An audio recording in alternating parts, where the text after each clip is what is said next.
श्रावण सोमवार व्रतकथा. कहाणी श्रावणी सोमवारची.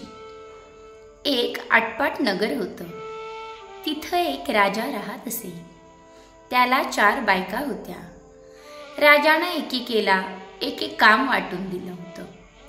पहिलीला दुभत्याचं काम सांगितलं, दुसरीला स्वयंपाकाचं काम सांगितलं, तिसरीला मुलाबाळांचं आणि चौथीला आपली सेवा करायला सांगितली. अशी कामं वाटून राजाने राण्यांना दिली. असं बरेच दिवस चाललं होतं. बायका बायकांमध्ये भांडणं लागली. एक म्हणे तूच का मुलाबाळांचं करावंसं, दुभत्याचं का करू नयेस. दुसरी म्हणते हिनं का राजाची सेवा करावी आणि आम्ही का करू नये. तिसरी म्हणे मीच का स्वयंपाकीन व्हावं. अशी आपली चौघींची भांडणं लागली. एके दिवशी हे सगळं राजाच्या कानी गेलं.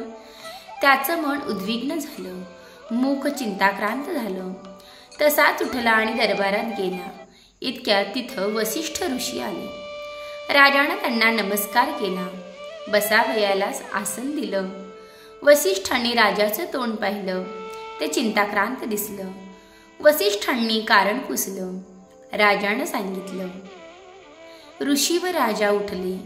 राणीच्या महालात गेले. 4 राण्यांना एक ठाई हाक मारली. भांडणाचं कारण विचारलं. राण्यांनी सांगितली. पहिली म्हणाली मीच का असं करावं. दुसरी म्हणाली मीच का असं करावं. अशी चौघींनी आपली कारणं सांगितली. राजा म्हणाला मला आपली ह्यांना हीच कामं सांगावीशी वाटतात. नंतर वसिष्ठांना अंतर्दृष्टी लावली. भांडणाचं कारण शोधून काढलं. नंतर ते पहिल्या राणीकडे वळले व तिला म्हणाले अगं अगं तुला दुभत्याचं काम सांगितलं आहे ना. ती म्हणाली होय तर. मग ऐक आता, तू आदल्या जन्मी गाय होतीस. रानात नेहमी चरत असेस. तिथं जवळ एक शिवलिंग होतं. भर 2 प्रहरी त्याजवळ तू दुधाच्या धारा करून अभिषेक करीस.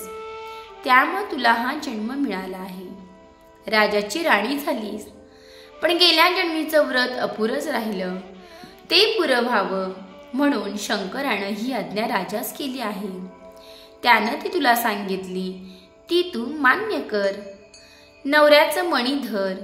जसं तो सांगेल तशी तू वाग, म्हणजे तुझं कल्याण होईल आणि शेवटी कैलासास जाशील. असा ऋषींनी आशीर्वाद दिला. राणीनं त्यांना नमस्कार केला. भांडण सोडून दिलं. सुखा समाधानानं वागू लागली. पुढं काय झालं. ऋषी दुसऱ्या राणीकडे वळले. तिला विचारलं तू का ग भांडतेस. ती म्हणाली मी का स्वयंपाकीन व्हावं, त्याचं मला कारण सांगा. ऋषींनी अंतर्ध्यान लावलं. कारण शोधून काढलं. ते म्हणाले बाई बाई, आदल्या जन्मी तू गरीब ब्राह्मणाची बायको होतीस. कोरांना मागत होतीस. तेव्हा दर सोमवारी उपास करीत होतीस. भिक्षेस जात होतीस. 5च घरी कोरांना मागत होतीस व त्याचा स्वयंपाक करून महादेवास नैवेद्य दाखवत होतीस. ही भक्ती देवास आवडली. त्यानं तुला राजाची राणी केली. राजानं तुला हे काम लावून दिलं. ते मान्य कर व सगळ्यांना जेवू घाल. सगळ्यांचा आत्मा थंड कर, म्हणजे तुझं व्रत पूर्ण होईल. एकनिष्ठपणे राजाची सेवा कर, म्हणजे ती सेवा शंकराला पावेल आणि ती तू कैलास लाभेल. असा तिला आशीर्वाद दिला. पुढे ऋषी 3ऱ्या राणीकडे गेले व भांडणाचं कारण विचारलं. राणीनं सांगितलं. ऋषीनं अंतर्ध्यान पावलं. पूर्वजन्मीची हकीकत जाणली. राणीला म्हणाले आदल्या जन्मी तू वानरीण होतीस. दर सोमवारी चांगली फळं शंकराला अर्पण करीस. स्वतःच आपण उपवास करीस. असा तुझा नेम असे. म्हणून तुला देवानं राजाची राणी केली. तू दिलेल्या फळांची देवानं तुला मुलं दिली. राजानं ती तुला सांभाळण्यास सांगितली. ती तू आनंदानं सांभाळ आणि सुखानं वाग. ह्यातच तुझं कल्याण होईल. तुला तर शंकर प्रसन्न होईल. असा आशीर्वाद दिला. तेव्हा राणीनं नमस्कार केला व सुखानं वागू लागली. पुढं काय झालं. ऋषी चौथ्या राणीकडे वळले. तिला भांडणाचं कारण विचारलं.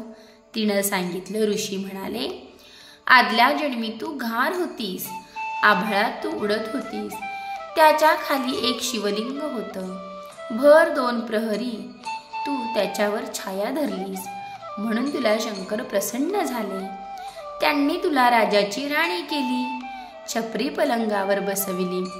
जसं तुला त्यांनी सुख दिलं तसं तू राजाला दे, म्हणजे तुझं कल्याण होईल, असा आशीर्वाद तिला दिला.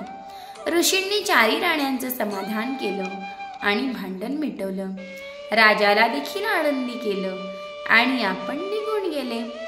पुढं सगळ्या राण्या आनंदाने वागू लागल्या. तसं तुम्ही वागा. ही 60 उत्तरांची कहाणी 5 उत्तरी सुफल संपूर्ण. ओम नमः शिवाय.